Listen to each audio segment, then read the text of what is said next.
दहशतगर्द नहीं है तो और कौन है? ये कह रहे हैं मोदी को पसंद करने वाला बंदा दहशतगर्द है। हाँ बिल्कुल बिल्कुल। दहशतगर्द कैसे हुआ यार? मुसलमानों को वहाँ काट रहे हैं, वो हमारी बेटियों को बेकार बेकार कर रहे हैं। लेकिन आपने कभी इस तरफ तवज्जो नहीं दी। दूसरी बात यह है कि जिन मुल्कों ने भी तरक्की की है, एक मुल्क मुझे को बता दे कि जिसने आईएमएफ के प्रोग्राम में जाकर तरक्की की हो। मुझे मिस्र बता दें, मुझे अफ्रीका के ममालिक बता दें, लेकिन जो जो मुल्क आईएमएफ के उन जंगल से बाहर निकले उन्होंने तरक्की कर ली।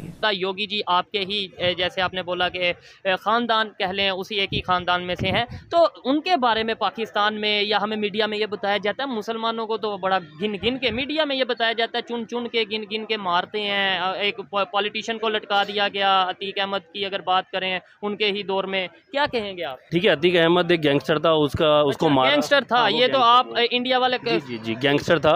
लेकिन आप ये भी देखिए कि विकास दुबे एक पंडित था, हिंदू पंडित, तो उसका भी एनकाउंटर हुआ था। नमस्कार दोस्तों, प्यारा भारत वन में आपका स्वागत है। दोस्तों, भारत की तरक्की देखकर पाकिस्तान की नींद उड़ी हुई है। 75 साल से पाकिस्तान आतंकवादी बनाने में लगा रहा और भारत तरक्की में।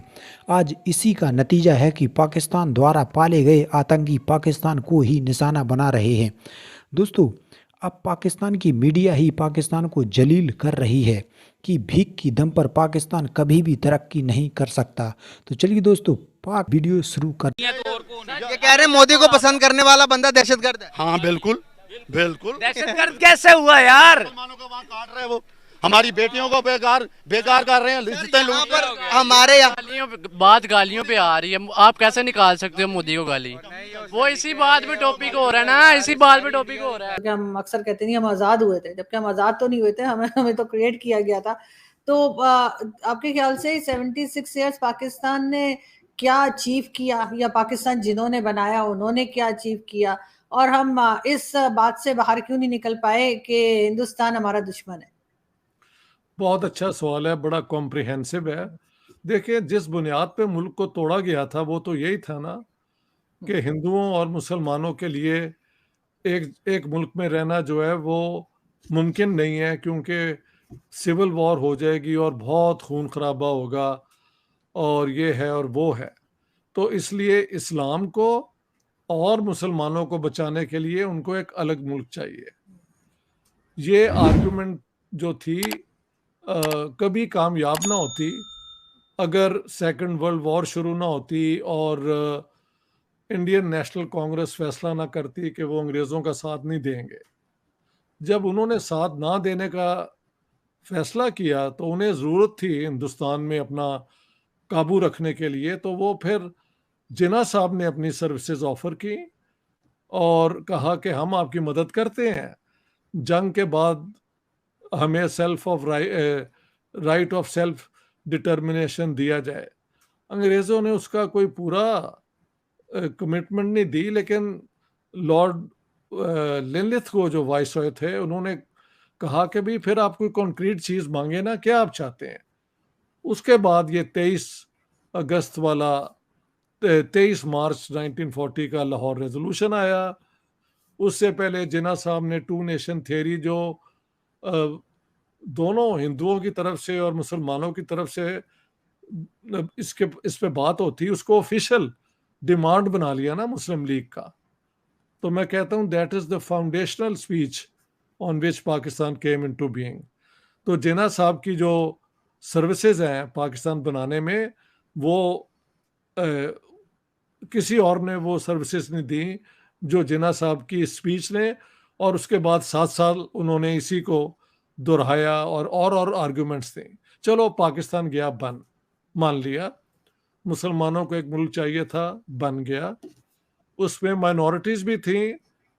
जिन्ना साहब ने बार बार कहा कि हम उनको अच्छी तरह ट्रीट करेंगे, लेकिन जो उनके साथ हुआ वो आप भी जानती हैं और मैं भी जानता हूँ। दोनों जगह पे माइनॉरिटीज़ को हमने बहुत बुरी तरह ट्रीट किया।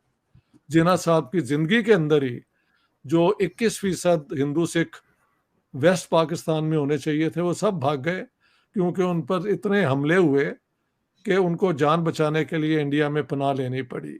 इसके बरक्स 23-35 मिलियन जो मुसलमान इंडिया में हम छोड़ आए थे, उनको कांग्रेस की हुकूमतों ने प्रोटेक्शन दी और आज वो वहाँ ही है। 9.8% से वो 14.2%, अब तो कुछ लोग कहते हैं 15% हो चुके हैं। ये संस्कृत में है, हिंदी में नहीं है। अच्छा, क्या लिखा तो है? ये है सर्व मांगल मांगले शिवे सर्वार्थ साधिके शरण्य त्र्यंबके गौरी नारायणी नमस्तुते। तो इसका मतलब ये है कि हे जगत माता, तुम तो माँ हो, तुम्हें पता है, सब पता है, तुम सब जानती हो, तो मेरे लिए हमेशा अच्छा रखना और मेरे आसपास जो हैं उन सब के साथ भी अच्छा हो। अगर सब मेरे आसपास वाले खुश हैं तो मैं भी खुश रहूँगा। अच्छा, हम बात करेंगे डेवलपमेंट के हवाले से। अगर आप मेरी वीडियोस देखते हैं तो हम ज़्यादातर यही बात करते हैं कि वहाँ ये डेवलपमेंट यहाँ पे क्यों नहीं, या वहाँ पे ये चीज़ें हो रही हैं यहाँ पे क्यों नहीं, या यहाँ पे ये चीज़ें हैं वहाँ पे किस तरीके से इन्हें देखा जा रहा है। इन चीज़ों के हवाले से, डेवलपमेंट के हवाले से हम बात करते हैं। लेकिन आपने बोला योगी जी आपके ही, जैसे आपने बोला कि ख़ानदान कह लें, उसी एक ही ख़ानदान में से हैं, तो उनके बारे में पाकिस्तान में या हमें मीडिया में ये बताया जाता है, मुसलमानों को तो बड़ा गिन गिन के मीडिया में ये बताया जाता है, चुन चुन के गिन गिन के मारते हैं। एक पॉलिटिशियन को लटका दिया गया, अतीक अहमद की अगर बात करें उनके ही दौर में, क्या कहेंगे आप? नहीं, देखो ऐसा नहीं है, क्योंकि जब आदमी जब एक रूलर बनता है या किसी स्टेट को गवर्न करता है तो उसको फिर ओपन, जिसको हिंदी में हम बोलते हैं कि उसको तटस्थ रहना पड़ता है, मतलब न्यूट्रल रहना पड़ता है। अब ठीक है, अतीक अहमद एक गैंगस्टर था, उसको मारा, गैंगस्टर था, ये तो आप इंडिया वाले जी गैंगस्टर था। लेकिन आप ये भी देखें कि विकास दुबे एक पंडित था, हिंदू पंडित, तो उसका भी एनकाउंटर हुआ था। मतलब हालांकि वो मीडिया में ऐसा हुआ कि वो गाड़ी गिर गई, मर गया, बट सब जानते हैं क्या हुआ। तो ऐसा नहीं है कि सिर्फ मुसलमान के साथ हुआ। अगर कोई गलत है, हाँ, अब वो बुलडोज़र जो चलाते हैं, योगी को बोलते हैं बुलडोज़र बाबा, तो इसमें अगर कोई हिंदू भी गलत काम करता हुआ मिलता है तो उसके घर पे भी चलता है। अच्छा, आपने ये भी बताया, इवन मैंने इंटरनेट से भी देखा कि जिस एरिया से वो अपना सियासत कर रहे हैं, पॉलिटिक्स कर रहे हैं, वहाँ पे भी मेजॉरिटी मुसलमानों की है उस एरिया की जो। जी, वो गोरखपुर से सांसद रहे हैं, सांसद मतलब MP, और यंगेस्ट MP रहे वो वहाँ से, और थ्रू आउट वो कई बार जीतते आए हैं। उधर मेजॉरिटी मुसलमानों की है। वहाँ मेजॉरिटी मुसलमानों की, और उनके दरबार में जो सुबह वो लगता था जिसमें आप अपनी शिकायतें लेके जाते हो, तो उसमें मेजॉरिटी मुसलमान जाते थे और सबकी शिकायतें वो हल करते थे। तो ऐसा नहीं है कि मतलब वो कोई नफरत करते हैं, सुबह उठ के काटना शुरू करते हैं, ऐसा कुछ नहीं है। अच्छा, अब यही चीज़ें ना देखें, जब हम बात करेंगे इंडियंस के साथ बात करेंगे या इंडियंस हमारे साथ बात करेंगे तो बहुत सी चीज़ें क्लियर हो जाती हैं, और हमारा मकसद भी यही रहता है कि आपस में जितनी भी मिसकम्युनिकेशन है, जितने भी मिसअंडरस्टैंडिंग है, वो बातचीत के थ्रू हल की जाए। मुझे संदीप भाई ये बताइएगा, डेवलपमेंट के हवाले से अगर बात करें, अभी हम लाहौर की सड़कों पे आपके साथ हम घूम रहे थे, आप भी देख रहे थे, हम भी देख रहे थे। मैंने पूछा लाहौर की सड़कों में और दिल्ली की या इंडिया की कोई भी अपना स्टेट हो, कोई भी सिटी हो, क्या डिफरेंस है? तो क्या कहेंगे देखने में और वैसे ओवरऑल? देखो, मैं जेन्युइनली आपको बताऊं तो मुझे तो ऐसा लग रहा था मैं दिल्ली में ही घूम रहा हूँ। अच्छा, मार्केट का स्ट्रक्चर, रोड का स्ट्रक्चर, वो जो पेमेंट्स हैं या गाड़ियाँ जैसे खड़ी हैं या लोग जैसे चल रहे हैं,